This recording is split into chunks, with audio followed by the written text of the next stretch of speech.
Bienvenido a Biblia Fácil. El tema de hoy es súper importante. Ya hablamos aquí en el programa anterior sobre la ira de Dios y cómo se derramará en el tiempo del fin. Sin embargo, aquella ira de Dios será consumada en la destrucción final de los impíos. ¿Sabes cómo? Con fuego. Mas existe una palabra que puede traer serios problemas al cristianismo. ¿Qué palabra? Dice que el humo de ellos subirá eternamente. Y ahí viene la pregunta, ¿de qué se trata aquel fuego eterno? ¿O es que realmente existe el infierno, donde las personas desde hoy ya están pagando sus culpas? ¿O aquellas que serán destruidas arderán para siempre? No te pierdas el programa de hoy.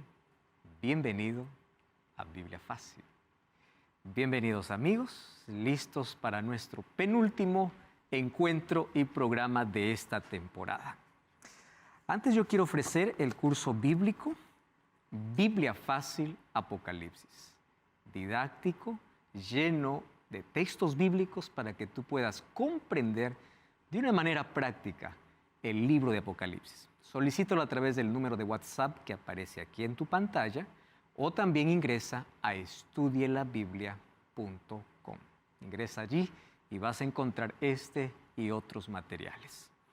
Vamos a nuestro estudio de hoy, ya que es uno de los más grandes problemas a través de la historia, poder ver de qué se trata el castigo final, de qué se trata el fuego eterno. Hoy vamos a abrir la Biblia y como siempre antes vamos a orar. Gracias Señor te damos por esta nueva oportunidad que tenemos para abrir tu palabra. Gracias porque es ella quien nos habla. Cualquier argumento humano puede ser entendible, mas tu palabra está por encima de cualquier argumento humano. Que nuestra fe esté basada solo en ella y que a través de ella podamos encontrar a Jesucristo y la luz que necesitamos para caminar. Toma nuestra vida, bendice a las miles de personas que nos acompañan en este programa desde sus casas y danos tu bendición ahora que abrimos tu palabra. En el nombre de Jesús. Amén. Mis amigos, uno de los temas más intrigantes dentro del cristianismo tiene que ver con el tema que hoy vamos a hablar. Ustedes saben que yo les mencioné ya en algún capítulo anterior que existen algunas verdades que tendrían que ser proclamadas en el tiempo del fin de manera específica. Pero estas verdades no lo tendría que crear la iglesia. Estas verdades tendrían que estar en la Biblia. Entonces, en Apocalipsis capítulo 14 vemos que hay una serie de verdades que acompañan al Evangelio eterno, que es el mensaje que Dios quiere que todo el mundo pueda entender. El Evangelio eterno es Cristo, Cristo como creador, como salvador, como juez y como protector. Sin embargo, también junto al Evangelio eterno, ¿qué cosa se destaca? La mentira y el vino que Babilonia ha dado para todo el mundo. Con ese vino con el cual ha embriagado al mundo, ese vino, ¿qué cosa significa? Cosas extrañas traídas del paganismo al cristianismo, que ha confundido muchas mentes. Babilonia significa confusión, confusión en todo, de ideas, donde se mezcla la filosofía y la teología, donde se mezcla la tradición con la palabra de Dios. Entonces esa mezcla que hoy existe en el mundo tiene que ser vista de manera clara para no caer en ese vino, para no beber aquel vino con el cual embriaga Babilonia. Por eso tienen que ser restauradas algunas verdades. ¿Qué verdades tienen que ser restauradas? Jesús como creador, Jesús como salvador, Jesús como juez, temer a Dios, dar gloria a Dios, ver cuál es el vino que ha dado de beber Babilonia. Y dentro de ese vino, ¿qué cosa está? Un falso día de adoración. ¿Qué cosa está? La inmortalidad del alma. Y hoy vamos a hablar justamente ese tema tocando el mensaje del tercer ángel. Vamos a Apocalipsis capítulo 14 y allí vamos a hablar o vamos a leer lo que dice el versículo 11. Dice así: el humo de su tormento sube por los siglos de los siglos. No tienen reposo de día ni de noche. ¿Quiénes? Los que adoran a la bestia, a su imagen, ni nadie que reciba la marca de su nombre. Este texto bíblico puede ser tan asustador, tan espantoso y tan mal interpretado. Nosotros ya vimos que en Apocalipsis hay varios símbolos y hay varias imágenes. Entonces hoy queremos hablar específicamente sobre esto. En el capítulo anterior vimos que la ira de Dios viene sobre aquellos que tienen la marca de la bestia, o sea, aquellos que son desleales a Dios, no obedientes a Dios, desprecian el Evangelio eterno, y ellos beberán del cáliz de su ira. Y esa ira es reflejada en Apocalipsis 16 como las 7 plagas.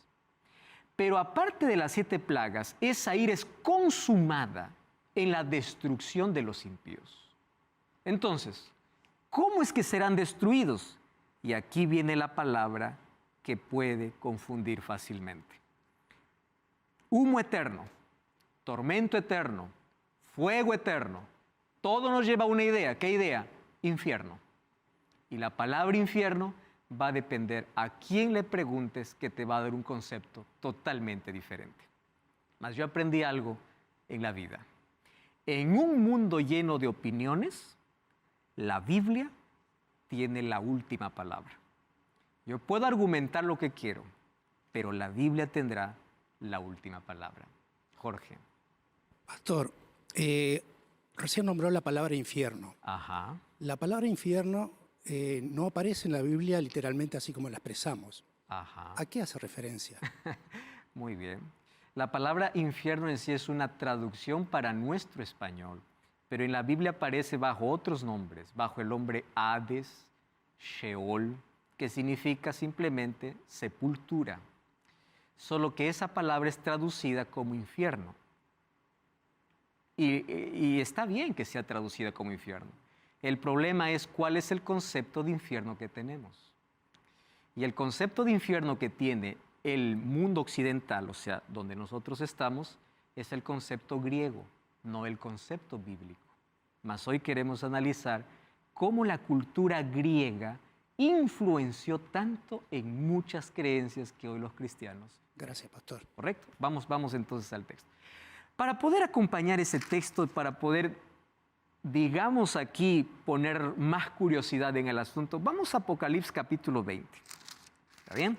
Apocalipsis capítulo 20, versículo 9 y versículo 10. Dice así: subieron por la anchura de la tierra, rodearon el campamento de los santos y de la ciudad amada. ¿Ustedes saben en qué momento dice subieron por la anchura de la tierra? Después que se cumplieron 1000 años. Lean el versículo 6.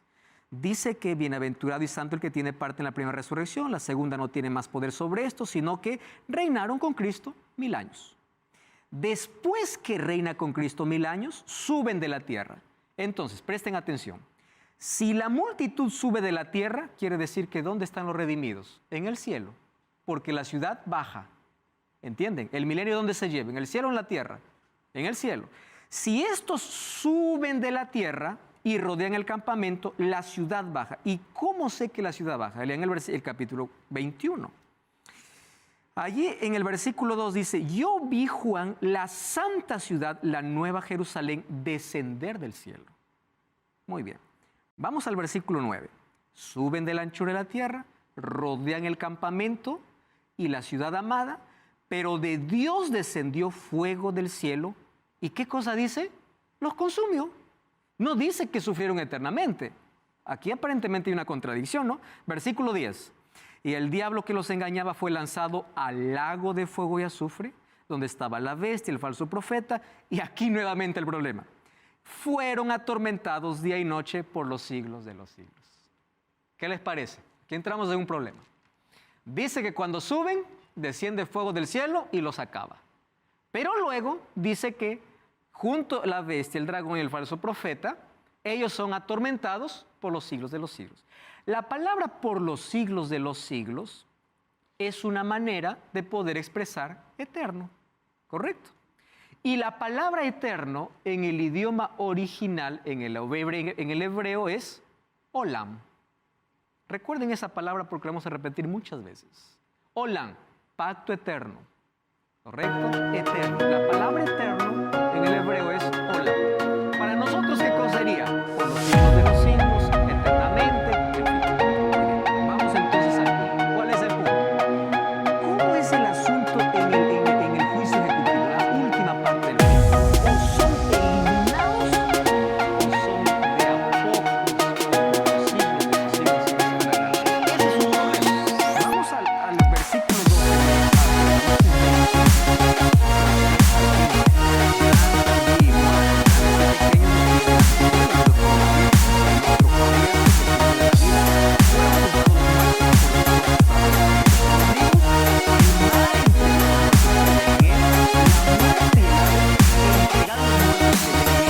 Y fueron juzgados cada uno según sus obras. La muerte y el Hades fueron lanzados al lago de fuego, que es la muerte segunda. ¿Quién fue lanzado? El que no estuvo escrito en el libro de la vida fue lanzado al lago de fuego. Pregunta clave aquí. ¿Cómo es la destrucción final? ¿En un lago de fuego todo se acaba o en un lago de fuego está ardiendo? Esa es la pregunta. Y vamos a desarrollarlo aquí. El capítulo 21, versículo 8 dice así, hablando de aquellos que no se salvaron: incrédulos, cobardes, abominables, homicidas, fornicarios, hechiceros, idólatras y mentirosos, tendrán su parte en el lago de fuego que arde con fuego y azufre, que es la muerte segunda. A veces dice que solamente van a un lago y acaban. Otras veces dicen que va a un lago y nunca acaban. Entonces viene la pregunta: ¿cómo es esto? ¿Va a haber un fuego que nunca se apaga? ¿O van a ser exterminados?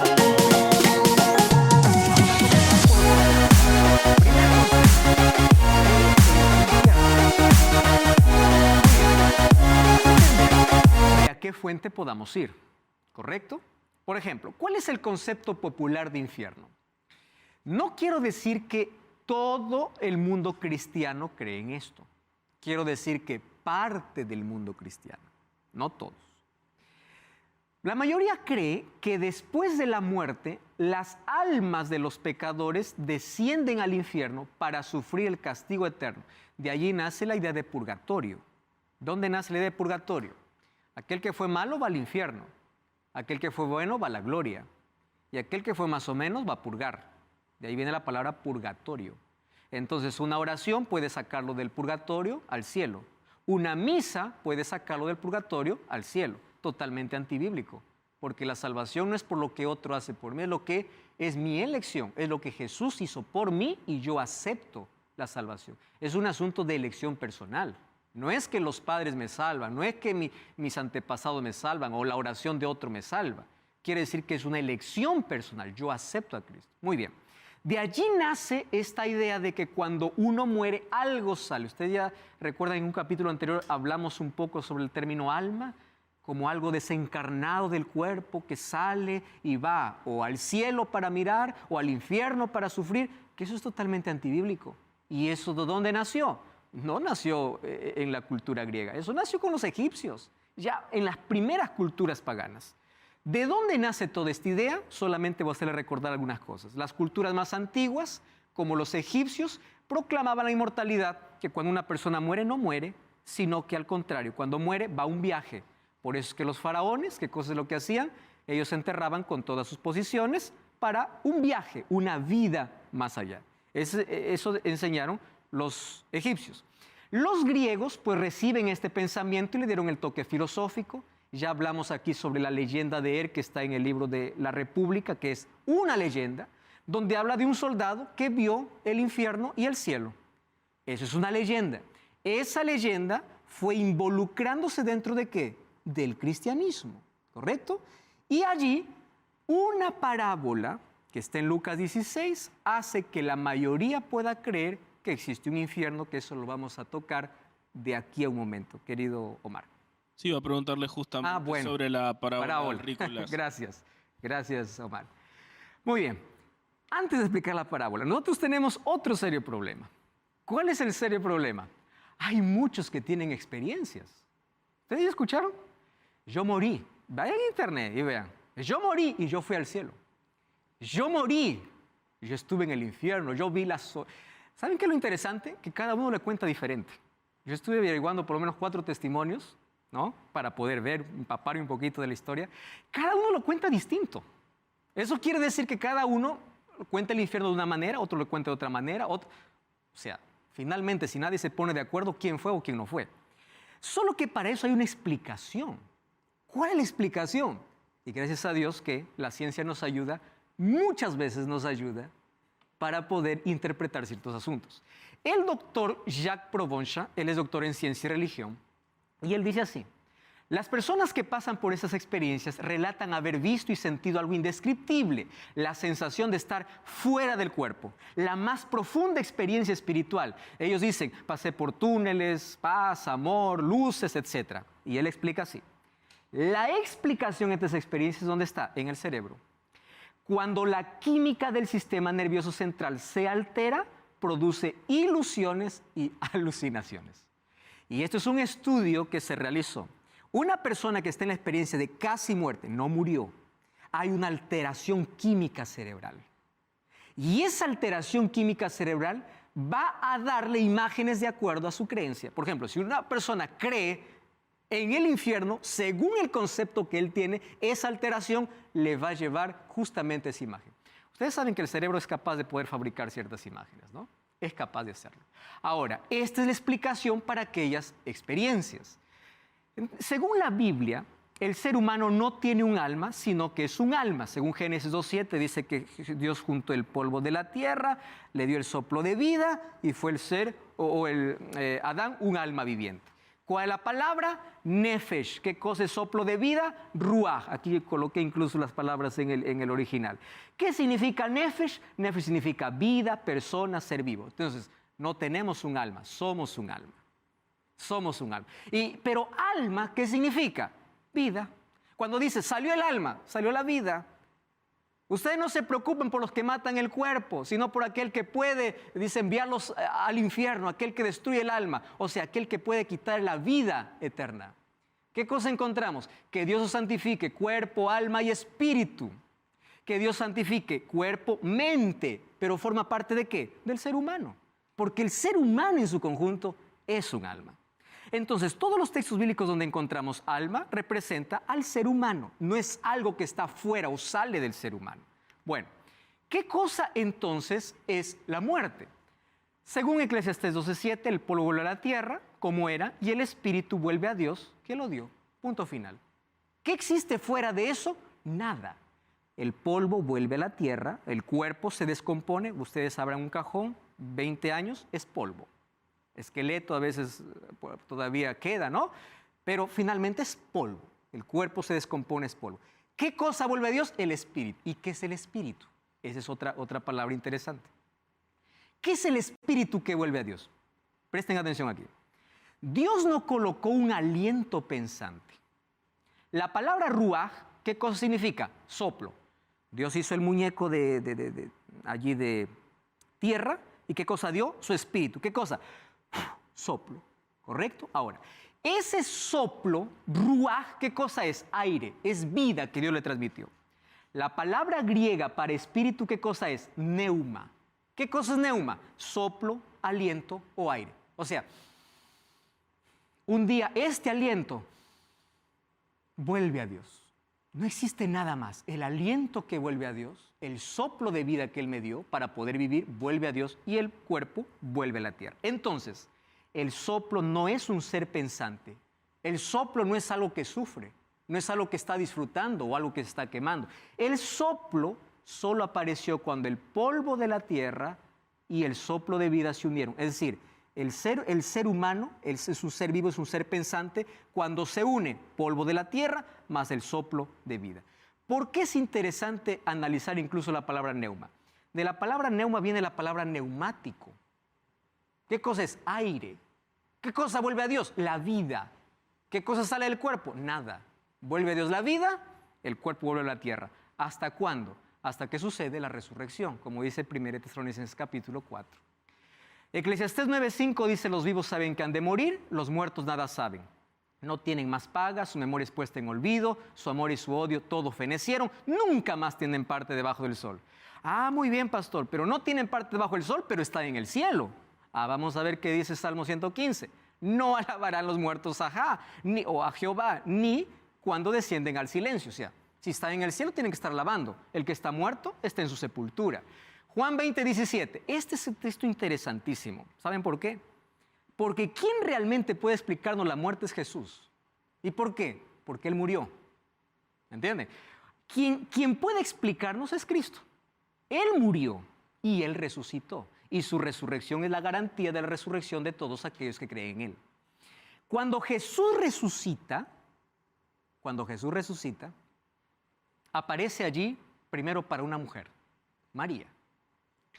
Ella está llorando y Jesús le dice, María. Ella lo reconoce y dice, Raboni o Rabí, maestro. ¿Qué cosa hace María? ¿Cuál es su primera reacción? Quiere abrazar a Jesús. Se va Jesús y le dice, Raboni, Rabí. Y Jesús le dice así, no me toques. ¿Por qué? Aún no he subido. ¿Dónde estuvo Jesús cuando murió? En la sepultura. ¿Qué cosa subió al cielo? Nada. ¿Entienden? Entonces la idea de que cuando uno muere, su alma va al cielo, alguien va al cielo. No, Jesús dice, no me toques. Yo aún no he subido. Nada subió. Y Jesús es aquel que murió. Con su resurrección nos garantiza la resurrección, obviamente. Juan 11:43, habiendo dicho esto, clamó a gran voz. ¿Recuerdan en la resurrección de Lázaro? Lázaro, ven. No le dice baja ni sube, ven. ¿Dónde estaba Lázaro? En la sepultura. 1 Tesalonicenses capítulo 4, versículo 16. Vamos a leer ese texto que es interesante. Vale la pena siempre ir directamente a la Biblia. 1 Tesalonicenses capítulo 4, versículo 16, dice así. El Señor mismo con voz de mando, con voz de arcángel y con trompeta de Dios, descenderá del cielo y los muertos en Cristo resucitarán primero. ¿Por qué dice resucitarán primero? Porque Apocalipsis habla de 2 resurrecciones. ¿Recuerdan? Bienaventurado y santo el que tiene parte en la primera resurrección. Muy bien, resucitarán primero. Luego los que vivimos y los que hayamos quedado seremos arrebatados juntamente con ellos. El arrebatamiento al cielo es los que están vivos y aquellos que fueron resucitados. Seremos arrebatados para recibir al Señor en el aire. O sea, cuando Jesús viene, no viene para reinar aquí en la tierra. Viene para llevar a sus hijos ¿a dónde? Al cielo. Esa no es la promesa de Juan 14. Yo voy a preparar lugar, vendré otra vez, os tomaré y os llevaré. ¿A dónde? Al cielo. Muy bien. En esta venida lleva al cielo. ¿Quiénes? Los que resucitan, la primera resurrección, los que creyeron en Él, los que murieron en Él, y los que están vivos y están salvos. Van al cielo. Ahora, qué interesante que los muertos entonces están en sus tumbas.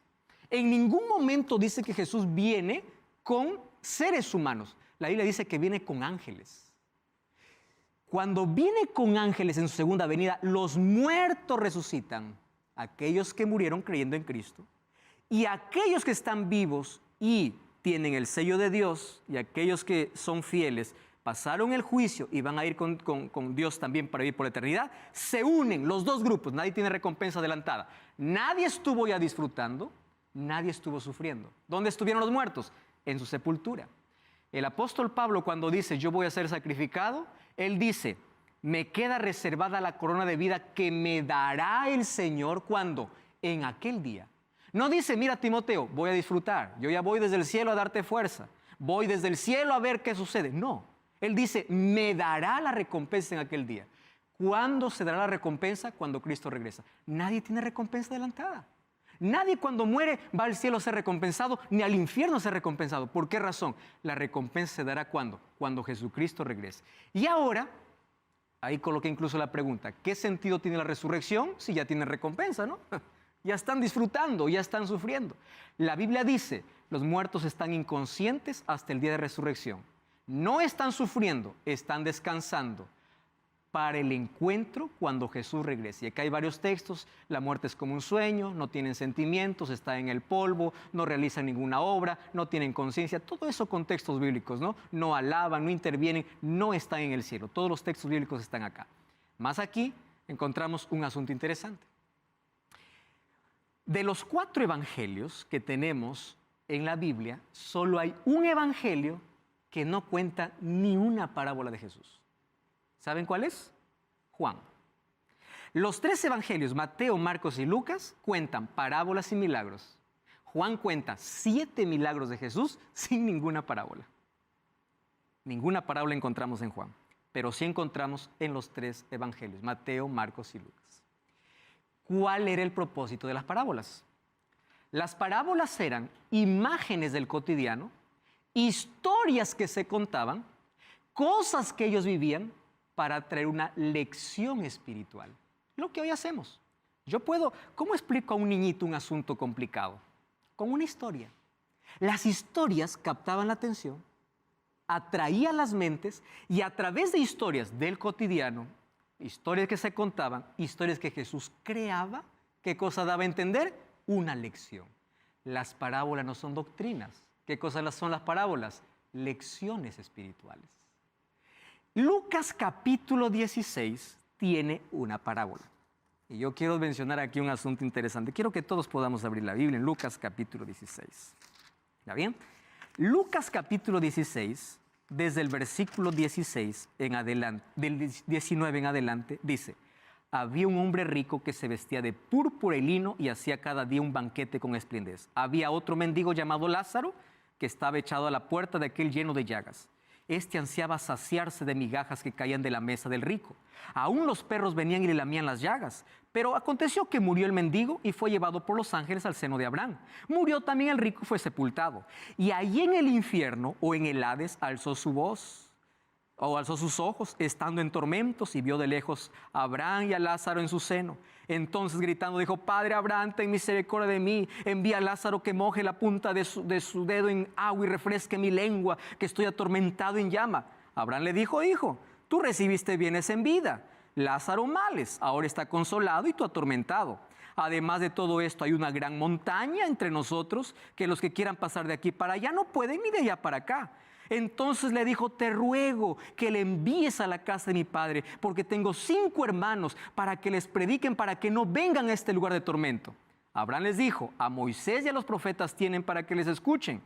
Entonces le dijo: no, padre Abraham, si alguno de los muertos se levante, se arrepentirán. Pero Abraham le dijo: si no escuchan a Moisés y a los profetas, tampoco escucharán, aun si se levanta alguien de los muertos. Ah, qué interesante esta historia. Significa que existe entonces el infierno. Hay almas que se están quemando. Vamos a una breve pausa, no cambies el canal y ya regresamos para explicar ese tema.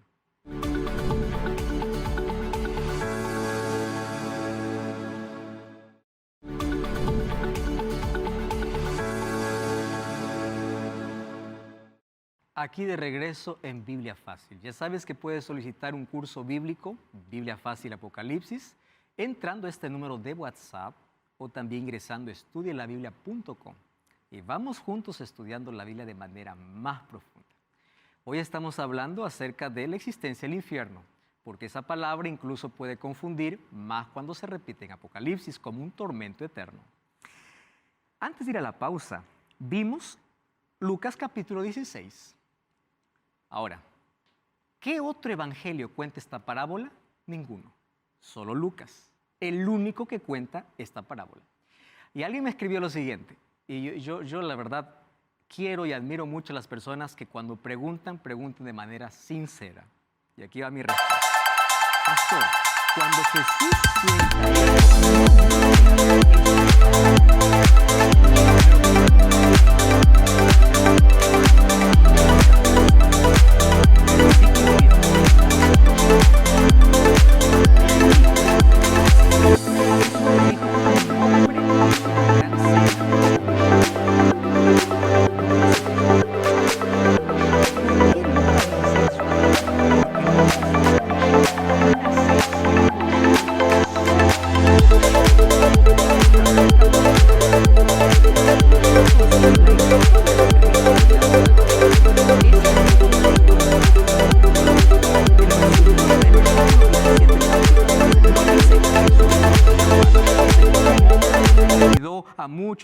la cena, los que fueron invitados no llegaron, etcétera, etcétera.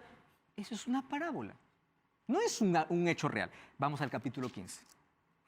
Ahora el capítulo 15, versículo 3, dice así. Entonces le refirió esta parábola. Ah, qué lindo, ¿verdad? ¿Qué parábola cuenta? De las ovejas. Cuenta la parábola de la mujer que pierde 10 dracmas. Y mira el versículo 11. No dice que es parábola. Dice, también dijo. No dice, les voy a contar otra parábola. Dice, también dijo, un hombre tenía 2 hijos. Y suave la historia del hijo pródigo. Pregunto, ¿esto no era una parábola? Era. Vamos al capítulo 16. No dice es una parábola. El capítulo 16 dice, dijo también, había un hombre rico que tenía su mayordomo y fue acusado. ¿Dice que es una parábola? No. Explica, cuenta. No está diciendo es una parábola, pero está en un contexto de parábolas. ¿Entiendes? Y en el capítulo 16 está hablando de la parábola de un mayordomo infiel. Y el versículo 19 tampoco dice que es una parábola. O sea, hay una secuencia de parábolas. ¿Correcto? Muy bien. Vamos al otro punto entonces. ¿Qué cosa es lo que Jesús está enseñando? Si nosotros queremos tomar literal esta parábola como doctrina, tendremos un problema. Simple. Jesús tendría que ser mentiroso. ¿Por qué razón? Porque si Jesús está colocando una doctrina en Lucas 16, 19, Él estaría anulando la ley y los profetas. Cuando dice la ley, está haciendo referencia al Antiguo Testamento, Torá, y los profetas, todos los profetas lo que anunciaron sobre cómo sería el castigo. Segundo problema que nosotros tendríamos si es que esto fuera doctrina. También tendríamos que representar al mayordomo como a Cristo. Y Él no es Cristo, este mayordomo infiel, es apenas una parábola que trae una lección espiritual. Vamos al segundo aspecto. ¿Dónde está el seno de Abraham? ¿Dónde se fue, dice el mendigo? ¿A dónde fue a parar? Al seno de Abraham. ¿En qué texto de la Biblia se menciona que los que mueren van al seno de Abraham? ¿Hay algún texto?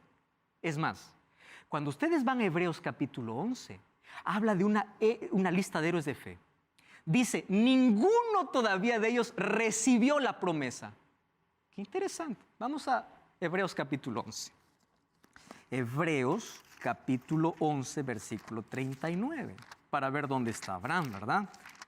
Dice así, ninguno de ellos, aunque alcanzaron buen testimonio mediante la fe, recibieron lo prometido. ¿Cuál era la promesa para ellos? ¿No era también la salvación y la eternidad? Ninguno. Ahora, cuando habla de ninguno, ¿quiénes están allí? Vean el capítulo. En el capítulo está Abraham, está Moisés, bueno, ahí no está Isaac. ¿Quién está más? Jefté, Raaf, todos ellos. Abraham, ¿dónde está? Dentro de ese grupo. Ninguno de ellos recibió. Ahora, presten atención aquí. Entonces, si el seno de Abraham no existe como un lugar donde van los muertos, quiere decir que esta es apenas una historia. ¿Correcto? Ahora les voy a explicar por qué razón. ¿De qué tamaño sería el seno de Abraham para poder recibir a todos los que mueren? Imagínense. Otra pregunta interesante.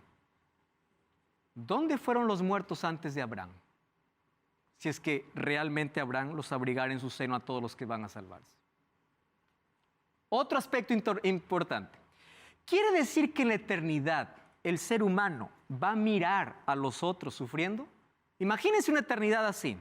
Yo estoy aquí eternamente y del otro lado estoy viendo. Mi familiar ahí está sufriendo eternamente. Porque allí dice que se miran.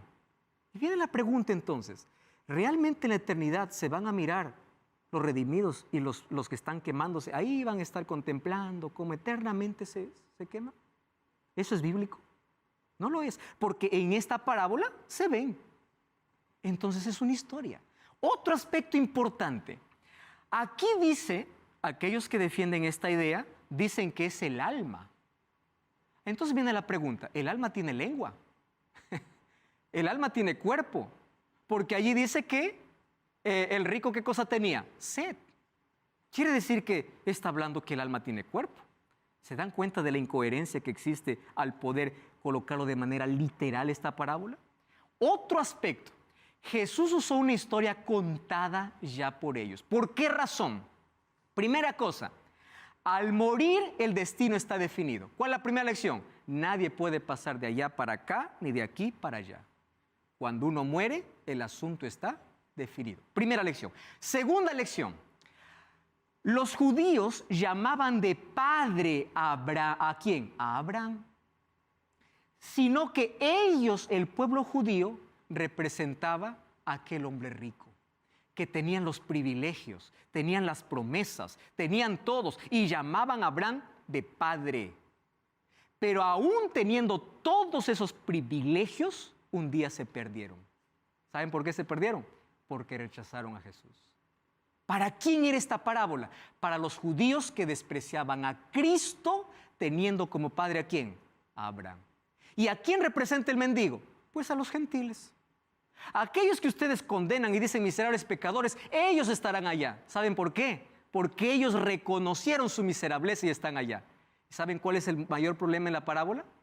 En la parábola dice que Abraham le dice, tú estás en el infierno porque en la vida te fue bien.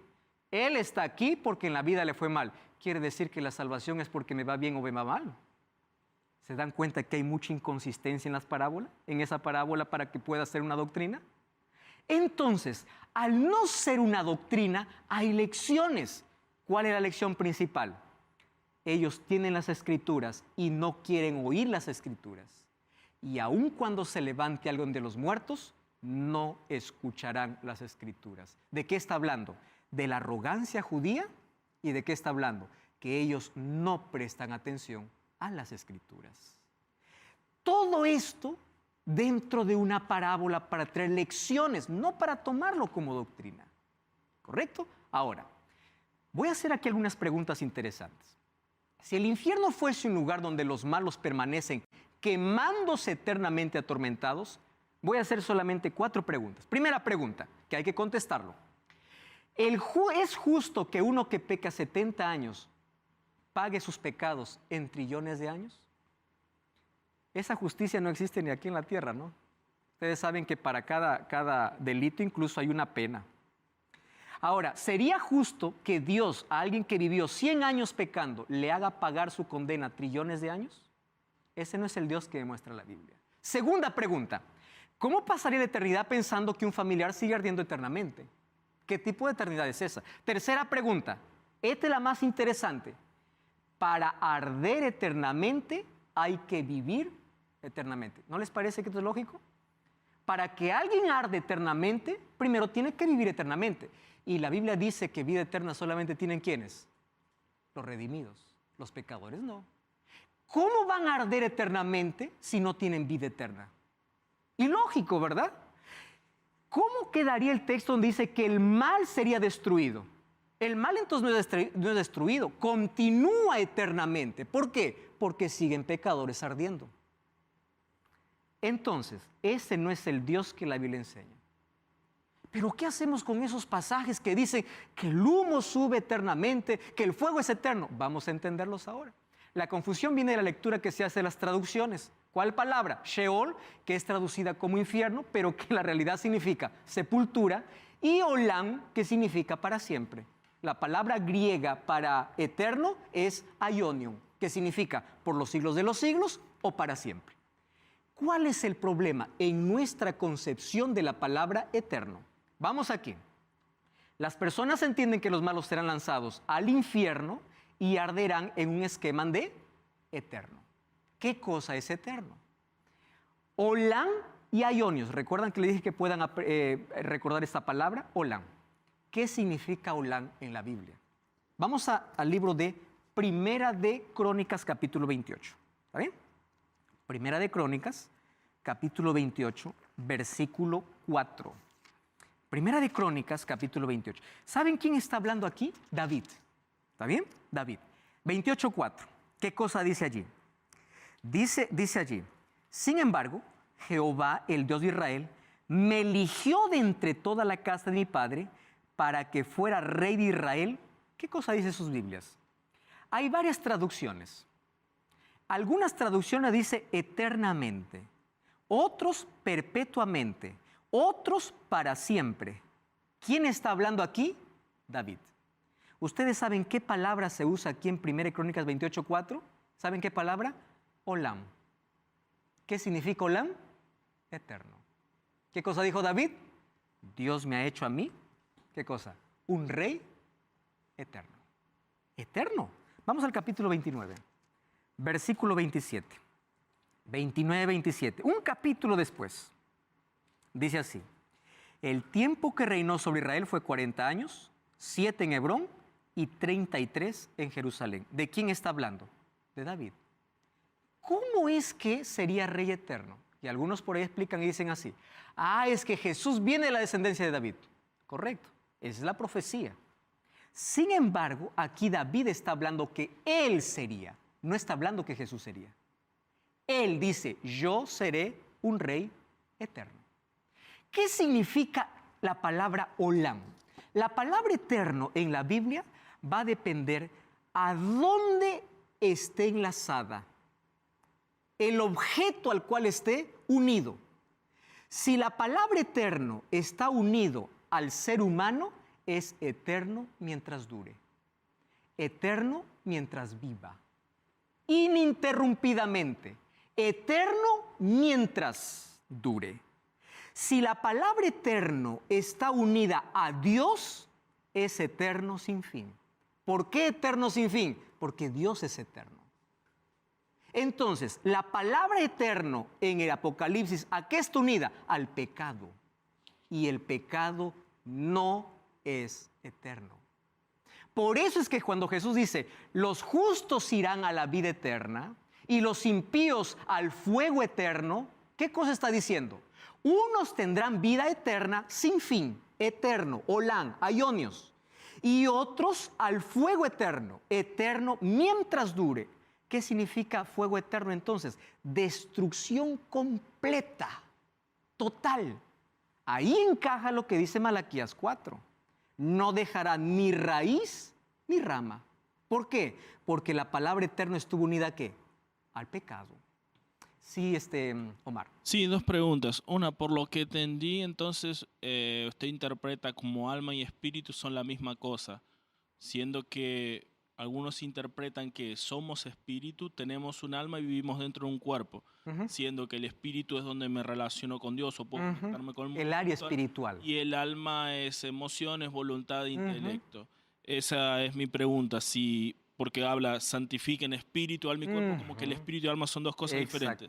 Y en relación al infierno, me llama la atención cuando Jesús en Marcos capítulo 9 dice: bueno, si tu ojo te hace pecar, sácatelo, más vale entrar en el reino con un solo ojo que ser arrojado con los dos al infierno, donde su gusano no muere y el fuego no se apaga. Sí. Y después en otra parte dice donde hay lloro y crujir de dientes. O sea, como que hay un sufrimiento. ¿Sabes, Omar, de dónde está tomando esa palabra donde el gusano no muere y el fuego no se apaga? De Isaías capítulo 65. Y sabes, vamos a la Biblia, ¿está bien? Isaías. Vamos a Isaías. Lloro y crujir. Y el crujir de dientes también. Vamos a Isaías, capítulo 65. Vamos a ver 65, 66. Isaías, capítulo 65.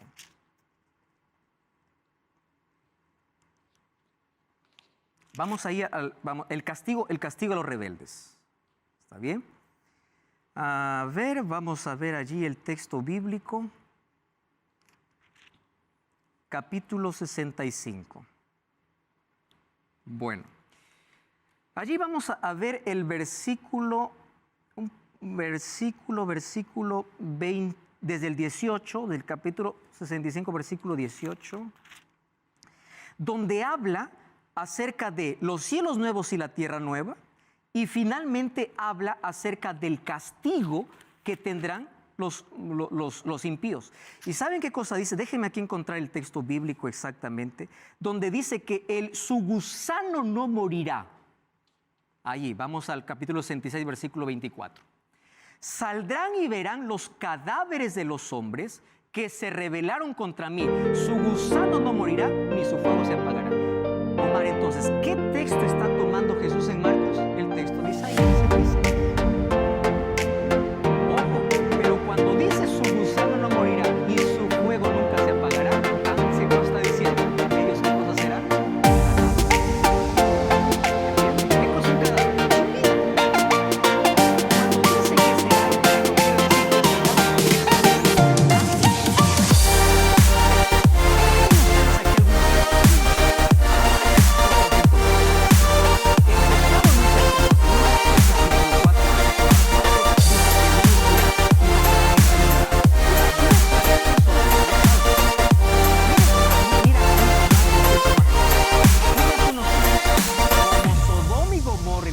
vecinas, los cuales de la misma manera que aquellos, habiendo fornicado e ido en pos de vicios, fueron puestas, por ejemplo, sufriendo, ¿qué cosa dice? El fuego eterno. Wow, hasta ahora sigue ardiendo Sodoma y Gomorra. Vamos a 2 Pedro 2:6. Así condenó por destrucción a las ciudades de Sodoma y Gomorra, reduciéndoles a ceniza.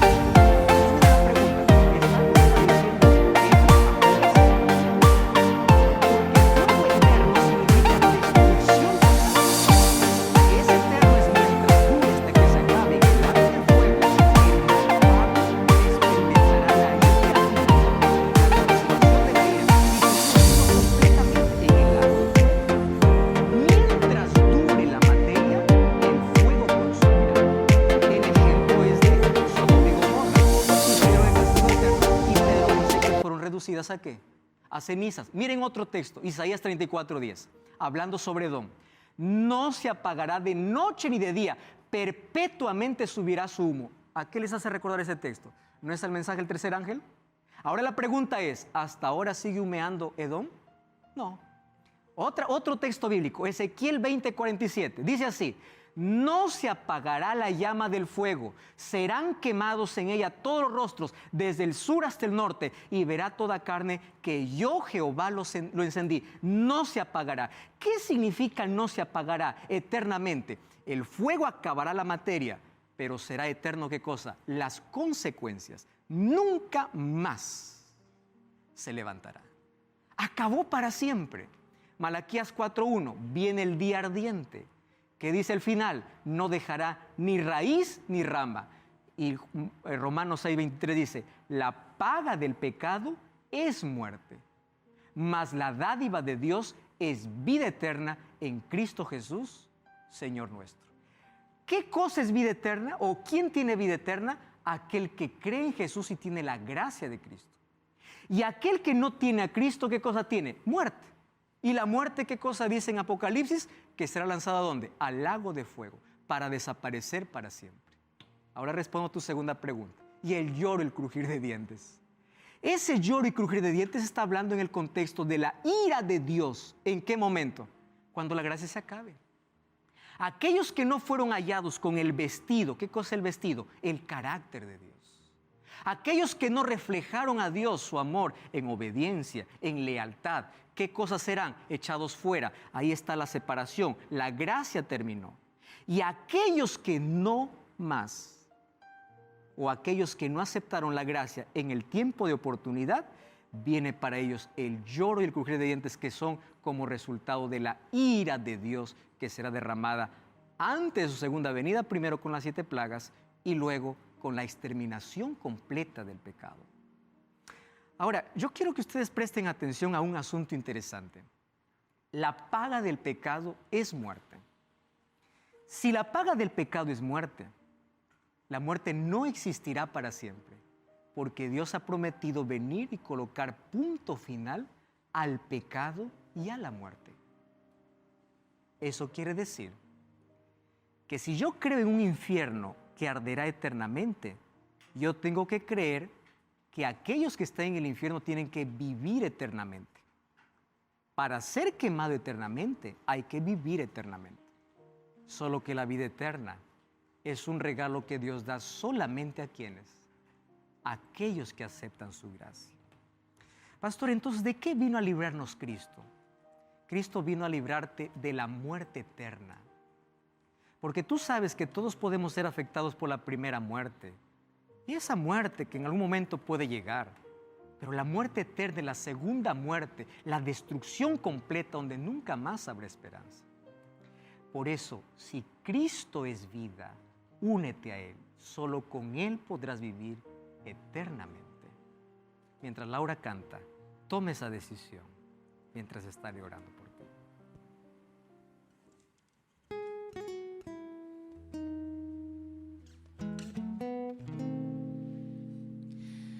Vivo soñando, pues no es difícil imaginar un cielo azul, el sol brillar, mi hogar.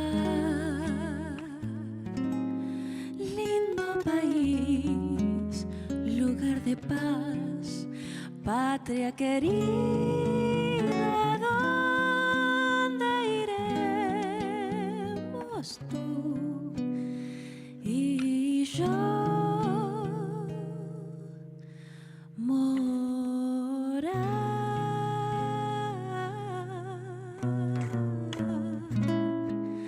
Es una diosa lo que un día conocí y una nueva vida sin fin. Eterno el tiempo, los momentos y encuentros. Veré y oiré la voz de mi Jesús hablar.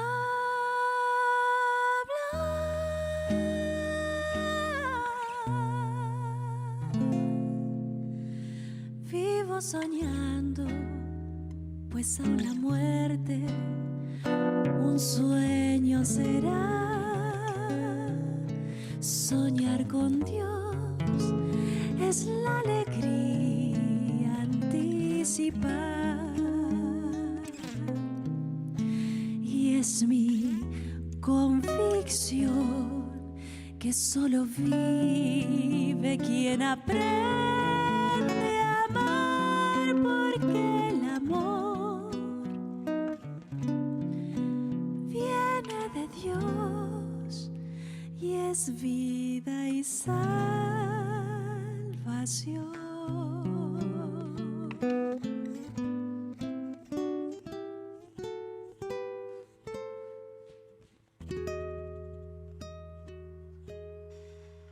Jesús es vida y Él es salvación. Quiero que entiendas un asunto interesante. Dios te ama. Probablemente tú no entiendas el amor de Dios.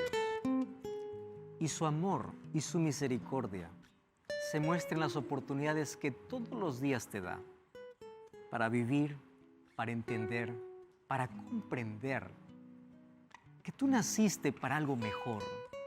Tú naciste para vivir eternamente. ¿Sabes por qué el ser humano se aferra a la vida? Porque Dios colocó en nuestro corazón el deseo de eternidad. ¿Sabes qué cosa es lo triste? Que el ser humano, amando la vida, desprecia la vida. ¿Cómo es que amo la vida y desprecio la vida?